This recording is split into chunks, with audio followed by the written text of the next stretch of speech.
Hello again, hope everyone's doing well. I know I am. The Bulldogs are into the finals, which is great news.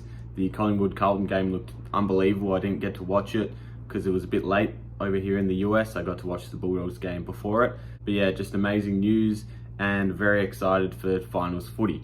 But obviously they got me thinking, what are the investment options or the investment opportunities to come with finals footy? I know last year I bought, before finals, 8 Christian Petrarca All-Australian Future Force cards, which is kind of like the step up from his base in that set, and then he's got the 2 rare signatures on top of that. So I bought them at $1 before finals, and then once they won the premiership, I sold them for about $10 a piece. So there definitely are opportunities to ride the wave, and maybe investment isn't the right word. It's more flipping and more trying to read the trends and read the storylines, because at the end of the day, it's not always the best players who see the biggest price rises. There's also people who have great storylines going along with their success as well. So to start off, firstly, I'm going to go through Melbourne because they're my pick for the premiers this year. I know it's a bit boring saying they're going to go back to back, but I really think when they're on, they're unbeatable, and they smashed us last year. And if they bring that experience into the finals again this year, I think they'll be really hard to beat. So with my pick being Melbourne, I'm thinking cards from their team are the most likely to go up. And someone I've really highlighted instead of Petrarca this year is Oliver. And that's mostly because Petrarca's cards are so inflated already. When you're looking at the red Future Force Sig and the green one, they're just so expensive. It's going to be, I'm sure if they do win, they will go up, but I don't think it's worth the risk that they don't win and then it stays the same or goes down. If you're looking for a long-term hold, it's still not a bad option going for Petrarca. He seems like a real stalwart in the game long-term, so I wouldn't be too worried about that. But the person I'm most keen on is Clayton Oliver. I think if they win the premiership this year, he will most likely win the Norm Smith. That's my pick, Melbourne Premiers and Clayton Oliver, Norm Smith. He was very close to getting it last year, and one of the knocks on him is that he gets lots of possessions but doesn't do a huge amount with it. But I wouldn't really agree with that, especially this year. So he's definitely the kind of player that can bring that award home. Now, what cards would I get? As usual, I'm a rookie person. I haven't talked about Clayton Oliver's rookies on this channel before, and that's because it's a tad random. He's got 2015 Future Force draft pick card, which is numbered out of 90. I didn't really know about that until a week ago when I started looking up players that might boom in the finals, and I said, wow, that's actually a really rare card of a top end player who's got a lot of growth to go as well. So I think that would be a huge pickup if you can find it. There's none on eBay at the moment. There might be some on other sites, but none that I've seen personally. Obviously, another thing to think about is you can't just buy the card and expect it to go up if you overpay. You still have to pay a reasonable amount, like market at the moment. But I think if you can find it at a reasonable amount, then that's a great card to get. I'll put up a photo of the card here, nice looking card. And his other rookie card, he's got a couple. He's got like a base in 2016, the next year's main set. And I think he's got one 460, certified 460 parallel as well. But I'd be looking towards his rookie card, the classic rookie card of that set from 2016 certified. So those are my 2 picks for the card of the person which I think has the most upside potential from this final series. Now moving on to Sydney. Like I said, it's not always the best players, sometimes it's the people with the best story. So I think someone with an amazing story out of Sydney this year is Paddy McCartan.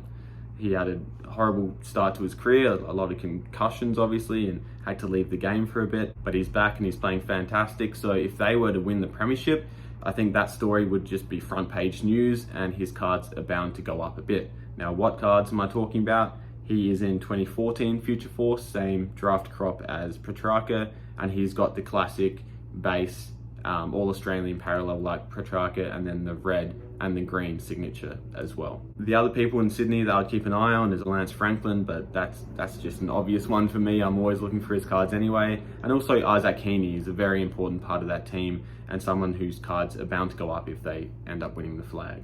So on to the next team, Brisbane. There's only one person from Brisbane I really want to talk about, and that's Lachie Neale. I had a look through the rest of their list, and although winning would rise the tide of everyone's cards in the team, I think Lachie Neale's would boom the most. He has a bit of a strange start in footy cards. It features in the 2012 Draft Prospects series, which is released by footycards.com.au. And I think this is a cool series because he didn't actually get a select card until 2015. So if I was looking for a Lachie Neale rookie card, I'd be looking for the 2012 set. He has a signature from that set, which I'd probably go to first. I'd see it selling for around $200 to $300, which is a lot for a non-recognized set without AFL licensing. But I think that's not a horrible buy. If he wins the Brownlow again this year, and then say he wins the Premiership, then you might be looking at quite a big increase in that card. He also has a couple other parallels, but because it's a pretty unrecognized set as it is, I'd probably lean towards the signature because that gives it a bit more legitimacy, seeing as he's literally signed the card. So it's definitely going to be rare and sought after in the future. Moving on to the next team, we'll talk about Geelong, the team that is on the top of the table right now. Although I think they definitely can win it, but I don't think they will win it. They bottled the grand final in 2020 after being up, and they really could have won that one. So I'm a bit unsure if they'll win this year, but if they do, I'll be looking at three players. I'll be looking at Jeremy Cameron, Joel Selwood, and Patrick Dangerfield. Joel Selwood and Patrick Dangerfield, it's kind of the same as Lance Franklin. I'm always looking for their cards. They've done so much in their career already that it's not a big deal. Although for Danger, it kind of is a big deal because he's never won a premiership, so that would boost his legacy as a player. Joel Selwood, he's won 3 already, so this would be his 4th. That would put him into the conversation of a Luke Hodge type player. So that also kind of would be important for him, I guess. So those are the 2 more standard players I'm looking at.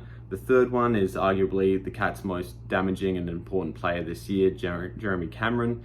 He has a hamstring strain at the moment, so I think it says 3 weeks on the AFL website. I'm not sure if that's accurate or not. Hopefully he can make his way back into the finals because he's a vital cog in that team. And if he doesn't come back, then they're going to have an even harder time of beating teams like Melbourne. But Jeremy Cameron, his rookie cards are in 2012 champions. He only has 1 base card from that set and then 2 parallels. All are not rare, they're very standard cards and you can buy them very cheaply. Now, if they were to win the premiership though, people would definitely, it's the same kind of thing with the Petrarca last year. They're not very rare cards, but if you can pick them up at $1 and say he kicks 5 goals in the final, then all of a sudden you might be looking at $5 or $10 a card. So it could be that quick flip opportunity. It's not big dollar amounts, but for a bit of fun and make it a bit of quick cash, that could be an opportunity. For Richmond, I just want to concentrate on Tom Lynch. He's kind of in the same boat as Jeremy Cameron, having a standout year as a tall main forward, and his rookie cards are from 2011. He's got a draft pick signature and a rookie card. I really like watching Tom Lynch play. I remember saying in a video a couple years ago, or probably a year ago, that I thought he was the best forward in the game, and he wasn't really playing as the best forward in the game back then, and it's still arguable now, but he's definitely up there. He's super talented, and he's very important to the structure of Richmond as a team. Other than Tom Lynch, I'll be looking at the classics, Dusty, Jack Riewoldt, Cochin. If they win another flag, then those 3 are just going to go really into the history books, if they're not already, and then a bit of a live wire as Shai Bolton. But out of those 5, the most interesting proposition to me is definitely Tom Lynch.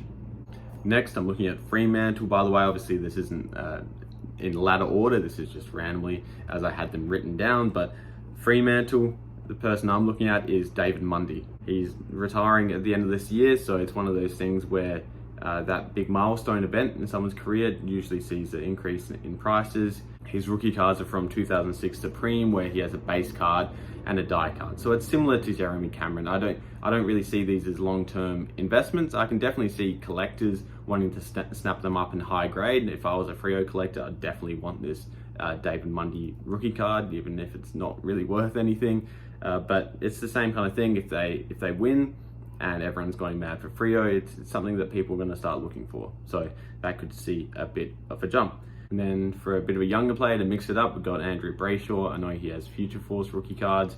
And then I'd be looking at the classic Nat 5 as well, keeping an eye on that if they go deep into finals.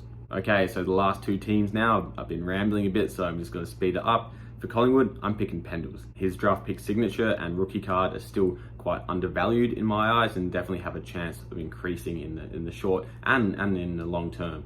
And last but not least, the Bulldogs. I'm going to go with Sam Darcy for this one. He's only played a few games, but he's definitely cemented his place in the team and is a super exciting player to watch. So I think that's all I've got for today. Let me know who you think the star player of the finals will be and who will be the premiers. So I'll see you next time. Thanks.